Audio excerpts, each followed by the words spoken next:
Listen to the vibes. Welcome, everyone, to another episode of Vibes. I'd love to welcome here Mario Wissa. Now, Mario is a social communication expert. He's a researcher, author, and a public speaker. So, we're going to have a great conversation, get to know him. Mario, let's start this off right, man. Tell us a little bit more about you. Hello, everyone. My name is Mario Wissa. I also go by Mars. Some people know me as Mars with the Z. And I feel very grateful and humble to have this opportunity to actually share my voice and my experiences. A quick background about myself in a few seconds. Um, I was born and raised in Egypt, Cairo, Egypt, and I moved to the US back in 2000. And my desire was to learn to speak English, believe it or not. Fast forward 3 universities later and 20 plus years of research, I was able to successfully publish 3 books in the last 2 years, and a fourth one is in the works right now.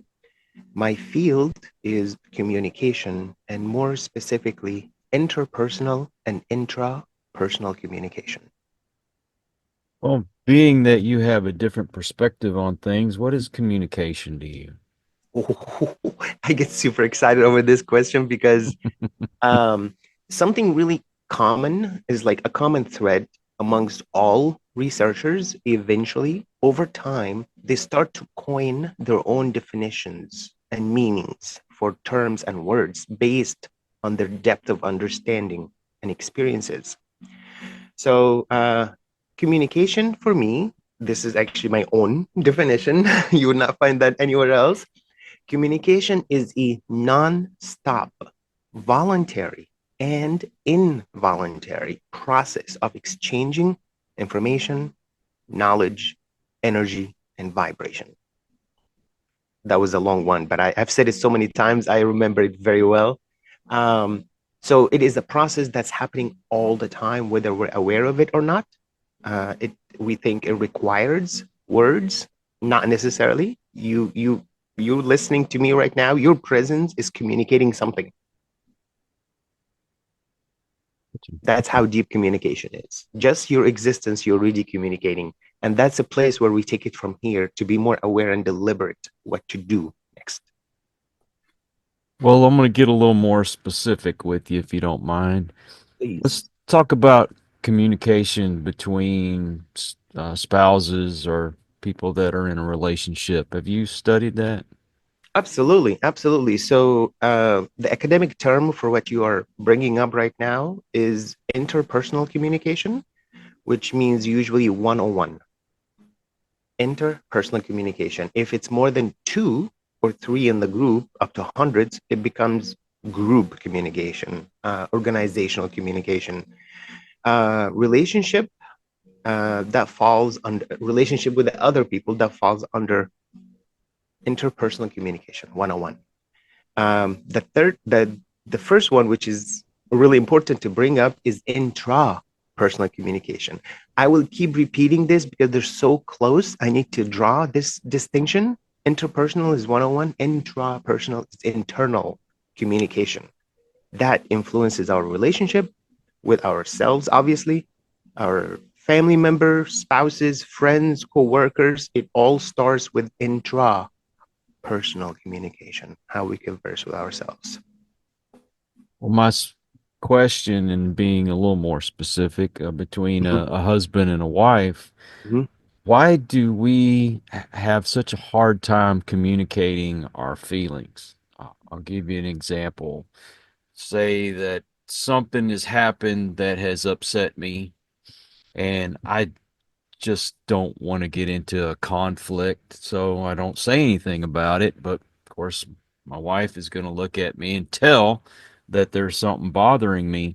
Why do we have such a hard time, and what is the best way to approach that sort of problem? Right now, you're talking about expression, how we express our emotions and thoughts. And excuse me, sorry about that. this is a really important point to bring up. If we were to ask anyone, what comes up for us first? Feelings and emotions or thoughts? And we can take it from there. I don't want to make it like direct question at you so you can answer, but um, technically speaking, scientifically, thoughts come first before anything else. How to express our thoughts, that takes knowledge, how to articulate those thoughts. The other dimension of for us to understand our own emotions and express them in a clear way, that really takes self-understanding. It takes awareness and self-understanding. So the idea when something, I feel bad about something that happened with like me and my partner, even though I don't have a partner right now, but the point, um, something is bothering me and my partner can tell and she sees it and I feel it as well, yet I am not able to express it. And that reminds me of something really important that I heard recently. Unexpressed expression causes depression. That was a little too deep, I see. um, so we humans tend to like we have the desire to express ourselves, our existence, how we feel, what we think, yet sometimes we actually don't have the tools. And the tools has nothing to do with like gender or age or culture. Well, obviously culture does impact, but a lot of us actually don't have. And I'll be more specific with this point, especially for men. It's much harder for us to express because we're supposed to be tough, strong. I can like a man to come to you and say, you know what, I feel kind of like weird right now, or you might tell him, man up, man. You should not think that way. You're a man. But for us men to express our emotions authentically, that takes a great deal of vulnerability. And that brings me to a really good book by Brene Brown. I'm not sure if you're familiar with her. Uh, she has been doing amazing work. And the book title is The Power of Vulnerability. This book was given to me as a gift 12 years ago from my ex-girlfriend mom. So she knew something about me. And instead of sitting and talking to me about it, she observed from the distance. And on Valentine's Day, she gave me this book as a gift. And I have to say, this book really changed my life. Wow. The power of vulnerability, especially it's a little easier for women to be vulnerable with one another, hence they can have more fun. But for us men to be actually vulnerable, we see ourselves as men before we see ourselves as simply human with emotions, thoughts, things happen to us that we cannot control. Something I want to express, but I'm not able right now, but maybe tomorrow or the week later, I'll be able to. Um, so being hard on ourselves, this is something really common. Hence, self-compassion is truly important. I'm studying yoga and meditation, and we talk a lot about self-compassion. And I'll leave it at that for now. I can go on and on.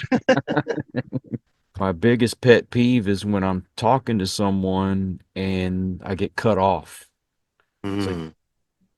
that just I can't tell you how much that aggravates me.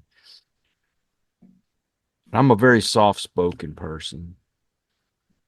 So my wife will tell me, "Hey, you talk too softly sometimes and people think that you're done talking." Well, I'll be in the middle of saying something and then all of a sudden I get cut off and somebody takes the conversation over. So I just clam up. I don't say anything. Um, you're bringing up right now conflict resolution. And to be frank with you, that's actually one of the main reasons I do what I do. in terms of research and spread the word about the power of empowering communication, which that's a whole subject in itself. I grew up in a family uh, where there was a lot of conflicts. And because we're like six people in one household, a conflict, it happens normal.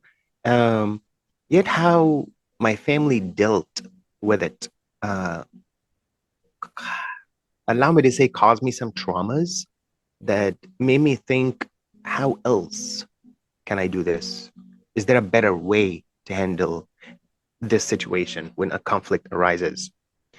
And the truth came up that one tool that can really change our life in just 24 hours, if we use that tool to connect and communicate with other people, this tool is active listening.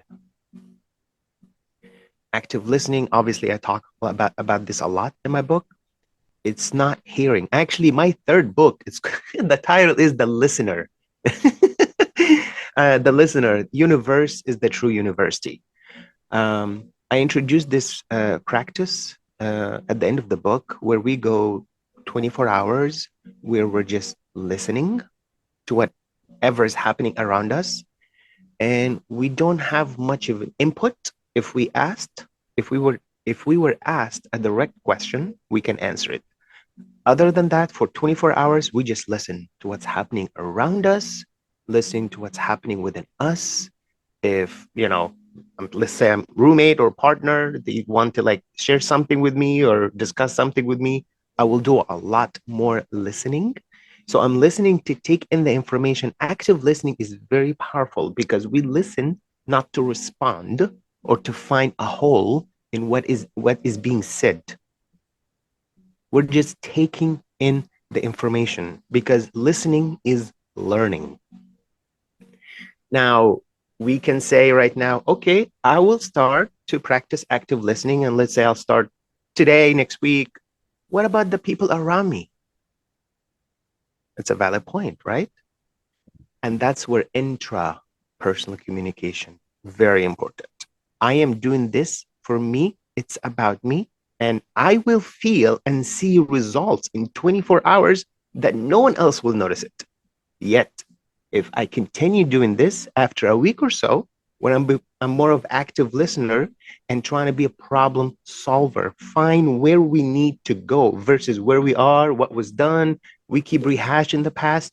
Where do we need to go from here? Then we listen. If we do that, that's a very, very powerful tool. Yeah, I guess I'll keep it at that for now. Something also I feel like I have a strong urge to share with you because that's there's a 5-second rule.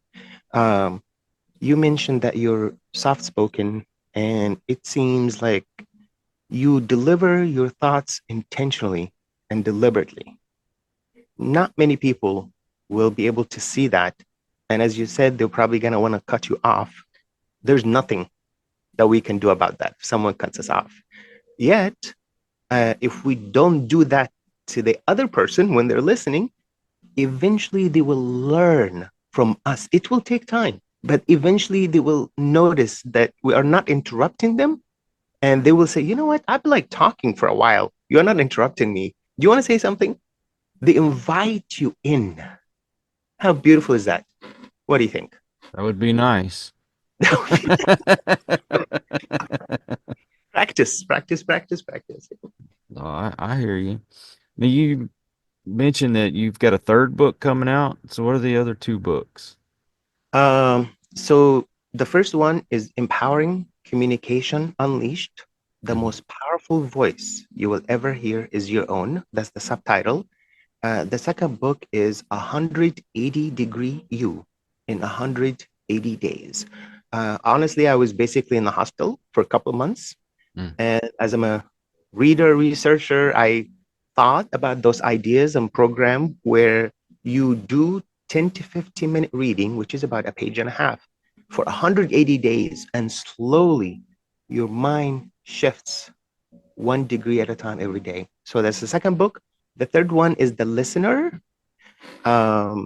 universe is the true university. And I actually said I'm working on my fourth book.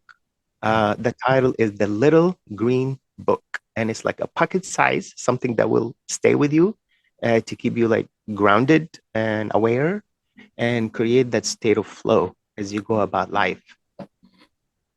I'm curious, what is the difference as far as culture goes with this sort of communication when you're talking United States versus where you're originally from in Egypt?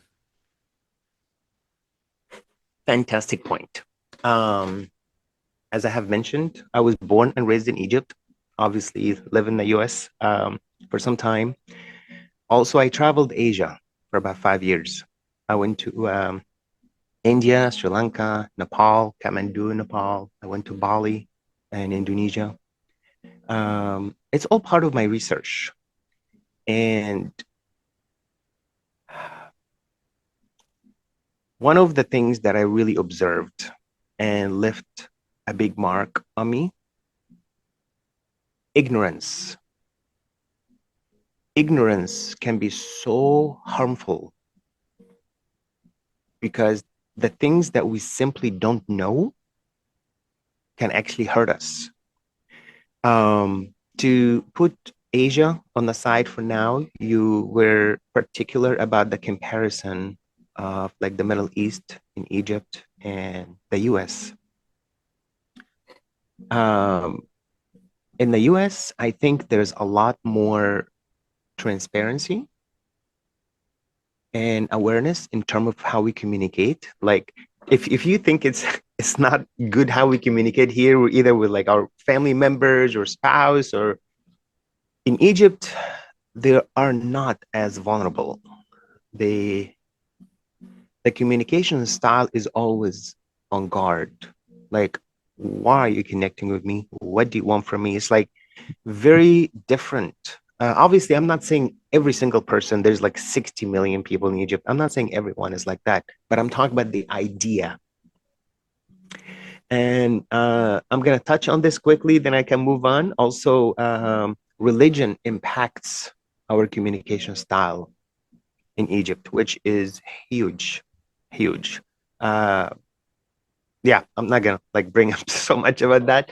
There's a lot of avoidance, and transparency in the US is, in terms of communication amongst people, is radically different than in Egypt. Like we have this idea when we shake hands, like the history behind this, like shake hands, like to show that you don't have a weapon, you just shake hands, hands open.